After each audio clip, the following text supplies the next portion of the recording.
YouTube, how's it going? I'm back with some more prospect rankings for the 2018 NFL Draft. This one's for the tight ends. Interesting to split these guys up. Kind of an interesting topic. Once we get to number 3, I think we'll discuss it. But we're going to go in order. We'll start with number 1. Again, it's very tight, but my number 1 is Dallas Goedert, the South Dakota State tight end. Very athletic, can catch the ball. Freak guy. I like him as maybe a Travis Kelce or Ertz. Does need to work on the blocking a little bit, but the way that the NFL is going with these tight ends, people like these type of tight ends these days, the guys that you may be able to put in the slot, split out wide. So for that reason, I got Goedert number 1, a lot of upside. I don't know if I would take a tight end in the first. If he went late first, I wouldn't disagree with the pick, but I'm more comfortable with these tight ends in the second. There's quite a bit of them that are in that second round grade range.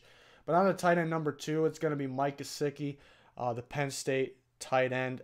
Freak athlete. That's why he's up here. Freak athlete. Does need to work on the blocking, but catch the ball, go up and catch the ball. I like him a lot. A lot of upside. Goes to the right team. So really his freakish ability is what keeps me high on him, but I think he'll go second round. So we're on to number 3. It is Hayden Hurst, the South Carolina tight end. And I mentioned this is a kind of an interesting topic once we got to number 3. Well, here we are. Hayden Hurst right now. And I'm usually a fan of the guys that right now are ready to go. Right now, he may be the best tight end in his class. Most polished guy. Best blocker for sure. So it depends on the team, what they're looking for. It depends on the offense. But why he's number 3 and not number 1 is he's 25 years old. He's going to... I don't know if I like draft. It seems to never work. The guys that are up there in age, it seems to never work out. It's a little scary. I know that's still somewhat young, but maybe not a lot of room for growth, I guess. And I guess the way the league is changing, like I mentioned, maybe the blocking tight end isn't valued as much as it used to be, but it's still important. But it's a much different type of tight end than the other tight ends I had before him. We've seen him actually run the ball too, he got a good chunk of yards every time he did. So very impressive. Again, right now, maybe the number 1 tight end, but the age thing and maybe the way the league is changing. We saw like Trey Burton, how much money he got, and he's not at all your blocking tight end lineup in the line. He's not every down tight end, but they still paid him number 1 tight end money. And it's probably worth it the way the offenses are changing. So that's the reason he's 3. Very good tight end. I don't like the age thing, so he goes down to 3. Number 4 is going to be Mark Andrews, tight end from Oklahoma. Another very good tight end. I like him a lot in the red zone. Knows how to get open, knows how to catch the ball. If you look at him, the type of tight end he is, you would expect better blocking, but it's not too good. So maybe that's why he's down at 4. But again, very good. I like him in the red zone a lot. Seemed to get open for Baker Mayfield a lot in the red zone. Even, I mean, all over the field really, but in the red zone it seemed very easy for him. So I like him a lot. There's really no elite talent at tight end, but good depth here because we're talking about number 4 tight end that I like. On to 5, I put Jalen Samuels in the tight end. Some may not consider him a tight end.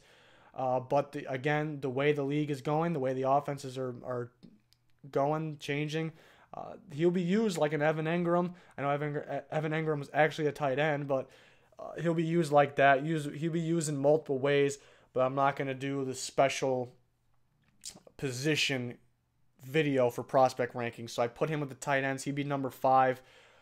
Very athletic, can end up being the most impactful guy out of these tight ends just because the way a team may use him. Teams may value him higher than we are expecting because of his athletic ability. And I ranked 3 more for you guys. Number 6 is going to be Ian Thomas, Indiana tight end. Really could do it all. Expect him to go 4th, 5th round. Catch the ball very well. Number 7 is Fumagalli from Wisconsin. Big target, catch the ball. A lot of upside for him. Some teams can value him maybe higher than one of those guys I had in the top 5. And then number 8 is going to be a guy I really like, Durham Smythe from Notre Dame. Big-time sleeper. I really like him. He can do it all, too. He catches the ball. Tough kid. Can block very well. I mean, he doesn't really have any weaknesses. Had an injury. Maybe not the fastest guy, but I mean, he was pretty darn good with Winbush, who was really wasn't, towards the end of the year, wasn't throwing the ball very well. So, I mean, him with the solid quarterback, this guy can end up being much better than number 8 tight end. So maybe one of my favorite sleepers in the draft is Durham Smythe. Who else we got? We got Atkins from Central Florida, Schultz from Stanford. There's a couple other guys that will go later. Disley from Washington.